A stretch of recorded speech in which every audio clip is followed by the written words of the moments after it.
Salut tout le monde! Aujourd'hui, on parle d'inspection en bâtiment. Je prends le temps de vous référer 6 inspecteurs de qualité avec lesquels j'ai eu la chance de travailler dans les dernières années et je vous parle un peu du déroulement d'une inspection.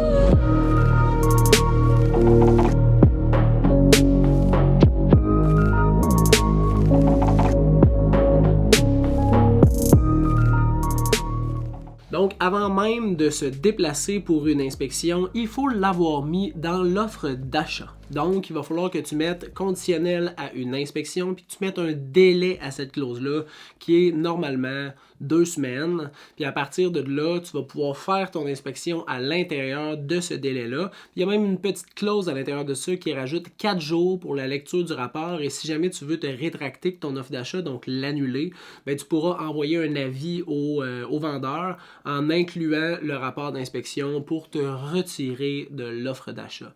Donc, super important de le mettre à l'intérieur de ta promesse. Tu as appelé ton inspecteur, le rendez-vous est planifié, on a demandé de la visite au vendeur, ça a été accepté, nous sommes présentement le jour de l'inspection.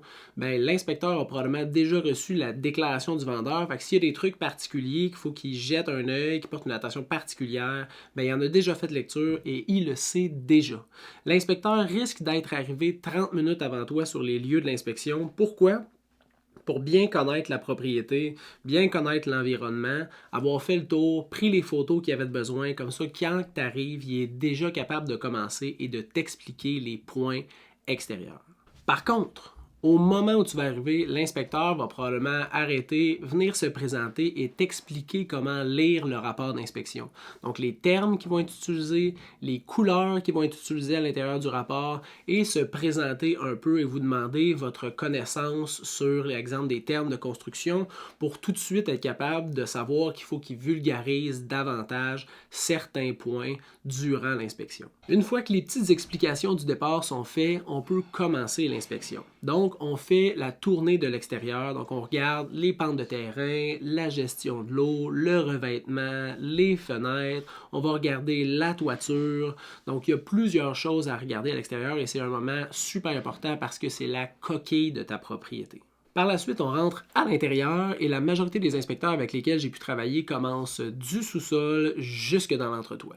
Qu'est-ce qu'on regarde à l'intérieur de la propriété? Multiples choses. Donc, que ce soit le panneau électrique, l'échangeur d'air, la tank à eau chaude, les drains de plancher. Est-ce qu'il y a une présence d'humidité, de pourriture, de moisissure à l'intérieur de la propriété? Est-ce qu'il y a une humidité accablante? Est-ce que la ventilation est adéquate? Ils testent même le mécanisme des fenêtres, chaque unité de chauffage, donc en changeant la température pour que les cailles partent, les plaintes électriques, désolé, pour voir si c'est fonctionnel. Donc, tout est vérifié à l'intérieur de la propriété. Puis par la suite, ils montent jusque dans l'entretoit et regardent voir est-ce qu'il y a des signes d'infiltration d'eau, est-ce qu'il y a une isolation qui est adéquate, est-ce qu'il y a une bonne ventilation. Donc, tout est regardé. C'est super important, une inspection en bâtiment. Pourquoi? Parce que vous avez une liste exhaustive de choses à vérifier ou à améliorer dans les prochaines années dans la propriété que vous convoitez. Puis là, il faut faire attention, l'inspection ne sert pas comme un moteur de renégociation. L'inspection sert à déceler des choses qui peuvent être dangereuses dans votre achat et qui feraient que vous n'auriez pas décidé d'acheter cette maison-là si vous l'auriez su. Donc, si ça arrive, bien à ce moment-là, vous pouvez annuler l'offre d'achat en donnant une copie de votre rapport et en avisant le vendeur. Mais s'il y a des choses, exemple, des prises qui sont à changer, des gouttières qui sont à allonger, une petite fissure de fondation, c'est tous des choses avec lesquelles on est capable de dealer. Puis à partir de là, ben, c'est de peser le pour et le contre et se dire, bon, mais la maison est relativement en ordre. Comme n'importe quelle maison, il y a un entretien général à faire, mais c'est rien qui est dangereux pour la santé des habitants ou pour la santé du bâtiment. Donc, à ce moment-là, on prend le rapport, on se prend des notes, puis dans les prochaines années, les prochains mois, les prochaines semaines, bien, on est capable de savoir qu'est-ce qui est à améliorer dans la propriété qu'on est sur le point d'acquérir. Les inspecteurs avec lesquels j'ai eu la chance de travailler dans les dernières années, en majorité, quand tu sors de l'inspection, tu sais à quoi t'en tenir. Donc, tu sais si la propriété a des problématiques majeures ou c'est seulement des problématiques mineures, puis on va de l'avant avec l'offre d'achat.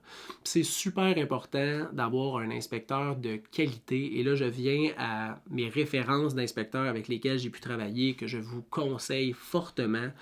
Parce que pour un courtier, l'inspection en bâtiment, c'est le breaking point. Si tu as un inspecteur qui vulgarise bien ce qui est dénoté dans la propriété, ben les clients se sentent à l'aise, sécures, puis comprennent qu'il y a, exemple, des petites défectuosités. Mais si l'inspecteur est alarmiste et a une difficulté à bien vulgariser puis verbaliser ce qu'il est en train de voir et de noter dans la propriété, ça fait excessivement peur. Un rapport d'inspection à l'inspection, ça dénote tout ce qui est défectueux ou qui est problématique dans une maison et même une maison neuve, il y a quand même plusieurs pages de rapport d'inspection. Donc, si vous avez un inspecteur qui a de la difficulté à bien vulgariser ce qui est en train de noter dans l'inspection, pas facile de rester confiant sur ton achat.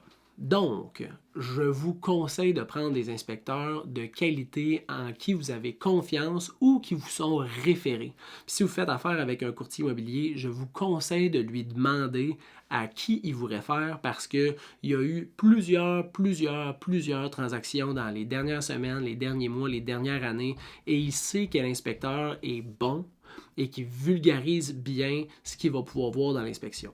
Pour ma part, je vous conseille plusieurs inspecteurs, puis je vais faire le tour avec vous.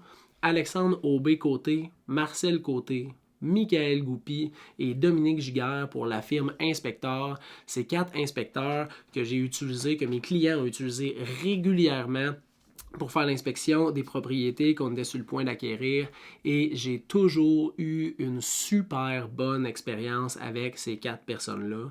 Il y a aussi Sylvain Moreau, de mémoire de Inspection Sylvain Moreau ou Sylvain Moreau Inspection, un passionné de l'inspection en bâtiment. Il donne un service incroyable, une super bonne vulgarisation. Il est à l'aise avec le client. C'est le fun de le voir travailler. Puis il y a aussi Nicolas Lemieux de Inspection Lemieux, qui est un jeune inspecteur vraiment compétent, qui a une facilité d'approche avec les clients. C'est vraiment le fun aussi de le voir interagir puis faire son inspection. C'est 6 personnes qui tripent énormément dans leur métier, puis ça se voit. On se sent à l'aise avec ces gens-là, puis quand on sort de l'inspection, on sait à quoi s'en tenir. Si je peux vous donner quelques petits conseils avant de terminer, mettez la clause d'inspection dans vos offres d'achat. C'est pas quelque chose qui est problématique pour les vendeurs. Ils savent qu'il va y avoir une clause d'inspection probablement dans leur offre d'achat qu'ils vont recevoir, donc protégez-vous. Par la suite, prenez un inspecteur qui vous est référé par quelqu'un à qui vous avez confiance. Puis le dernier truc, soyez présent et attentif durant l'inspection. Ça m'est arrivé quelques fois que les acheteurs n'étaient pas présents durant l'inspection. Puis je vous le dis, aucune de ces offres d'achat-là a continué. Ils ont toutes annulé l'offre d'achat parce que de lire un rapport sans être présent puis pouvoir interagir avec l'inspecteur, ça fout la chienne. J'espère que ça vous a éclairé sur c'est quoi une inspection et j'espère que vous allez mettre cette clause-là à l'intérieur de votre future offre d'achat. Si vous avez apprécié la capsule, mettez un petit pouce, abonnez-vous à ma chaîne YouTube et pour le reste, on se voit vendredi pour le vlog immobilier. Bonne fin de journée.